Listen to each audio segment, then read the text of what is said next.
Hello, नमस्ते and welcome to ध्रुवाज़ cuisine. तो आज मैंने बनाया है विंटर स्पेशल, जो कि सर्दियों में सबके घरों में ज़्यादातर लड्डू बनते हैं।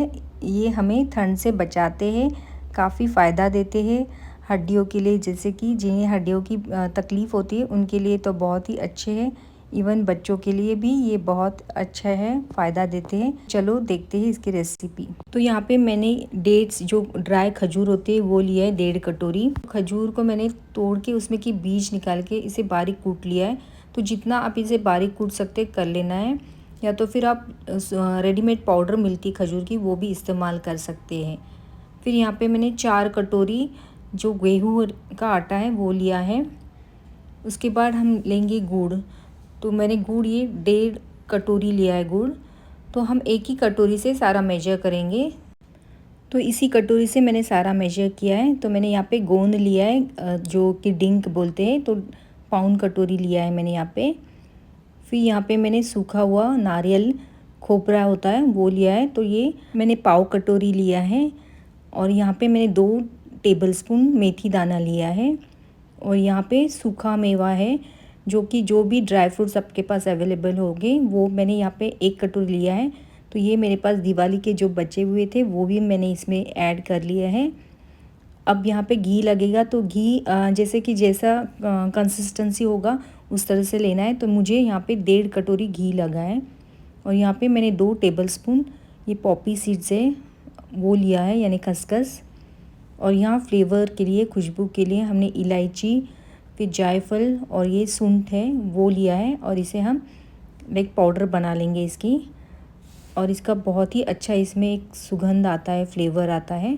तो पहले हम इलायची को इस तरह से कूट लेंगे, इसका छिलका निकाल लेंगे। ये छिलका आप जैसे कि चाय पत्ती में भी डाल के रख सकते हो उस खुशबू के लिए। तो इस तरह से हम इसे कूट लेंगे बारीक। अब ये जायफल है, इसे भी मैंने कद्दूकस कर लिया, बारीक पाउडर बना लिया है। उसी तरह जो हमारे पास सूंठ है, ये सूंठ भी अच्छी होती है सर्दियों के दिनों में, इसे भी अच्छे से हम बारीक पाउडर बना लेंगे। तो ये पाव चम्मच लेना है। और इलायची पाउडर है, ये मैंने यहाँ पे 1 चम्मच लिया है। तो ये सारा है जायफल, सूंठ और इलायची पाउडर। फिर हम मिक्सर के बर्तन में जो ड्राई फ्रूट्स है उसकी पाउडर बना लेंगे। तो इसे थोड़ा सा दरदरा पीस लेंगे इस तरह से। तो ये यहाँ पे हमारे पास जो भी ड्राई फ्रूट्स होंगे ना, तो वो पाउडर बना लेंगे। तो ये लगभग 1 कटोरी है, तो कम ज़्यादा हो सके तो चलता है, नो प्रॉब्लम। फिर यहाँ पे जो डेट्स है, जो खजूर है सूखे हुए, उसे पहले बारीक कूट लेना है, फिर मिक्सर में ग्राइंड करना है। और मिक्सर चलाते वक्त ये ध्यान रखना है, ये गर्म हो जाता है, तो रुक रुक के इसे चलाना है और एकदम बारीक पाउडर बना लेना है, फ़ाइन। हो सके तो इसे छान के लेना है, क्योंकि जो बुज़ुर्ग होंगे उनको थोड़ी तकलीफ़ हो सकती है खाने में। और ये जो घी है, पहले मैं यहाँ पे 1 कटोरी घी ये कढ़ाई में, जैसे ही कढ़ाई गर्म हो जाएगी ये घी डालेंगे। अब जो हमने गोंद लिया है, यानी कि डिंक, उसे हम इसमें टेस्ट कर लेंगे, चेक कर लेंगे ये घी गर्म हुआ है या नहीं। गर्म होने के बाद ही ये इसमें डालना है, नहीं तो फिर ये एकदम से ठीक से पकते नहीं है और वो दांतों में चिपकते हैं। इसलिए पहले अच्छे से गर्म कर लेना है ये घी। और फिर ये गोंद, इसे अच्छे से फ्राई कर लेंगे, इसे कच्चा बिल्कुल मत रखना। जैसे कि ये गोंद हड्डियों के लिए बहुत अच्छा होता है, तो ये ज़रूर इस्तेमाल करते हैं सर्दियों के दिनों में जो लड्डू बनते हैं इसमें। और ये जैसे कि बच्चों के लिए, बुज़ुर्गों के लिए तो बहुत ही फ़ायदा करते हैं। ये ठंडा होने के लिए हम साइड में रखेंगे। और ये जो घी है, इसी में जो हमने आटा लिया है गेहूँ का, उसे एकदम धीमी आंच पे इसे भून लेंगे। तो ये ध्यान में रखना, एकदम धीमी आंच पे स्लो टू मीडियम गैस करके हुए इसे भूनना है अच्छी तरह से, जब तक इसमें से अच्छी खुशबू ना आए और जब तक इसका कलर ब्राउन ना हो जाए। थोड़ा सा इस तरह से ब्राउन होना चाहिए कलर। और ये भी ध्यान रखना, ये अच्छे से पक जाना चाहिए, नहीं अच्छे से भूनना चाहिए, नहीं तो फिर ये कच्चा लगेगा। तो इसे जलने बिल्कुल मत देना, अच्छे से भून लेना। अगर घी लगता है तो थोड़ा थोड़ा इसमें डालते हुए इसे अच्छे से भून लेना है। और फिर ब्राउन होने के बाद हम साइड में रख देंगे ठंडा होने के लिए। अब ये जो हमने गोंद लिया था ये भी ठंडा हो चुका है। अभी इसकी भी अच्छी सी एक पाउडर बना लेंगे मिक्सर में। तो जैसे कि मैंने बताया, इसे बिल्कुल भी कच्चा नहीं रखना है और अच्छी सी इसकी पाउडर रखना है, एकदम बारीक पाउडर बना लेना है, ताकि ये दांतों में चिपके ना। तो ये थोड़ी थोड़ी छोटी छोटी सी बातें हैं, लेकिन इससे बहुत फ़र्क पड़ता है। जैसे कि खाने वालों पे भी डिपेंड करता है, किसी किसी को दरदरा अच्छा लगता है, लेकिन अगर हमारे घर में जैसे कि बच्चे खा रहे हो उनके लिए और बुज़ुर्गों के लिए ये बारीक पाउडर बनाना बहुत ज़रूरी है और एकदम अच्छा पकना ज़रूरी है।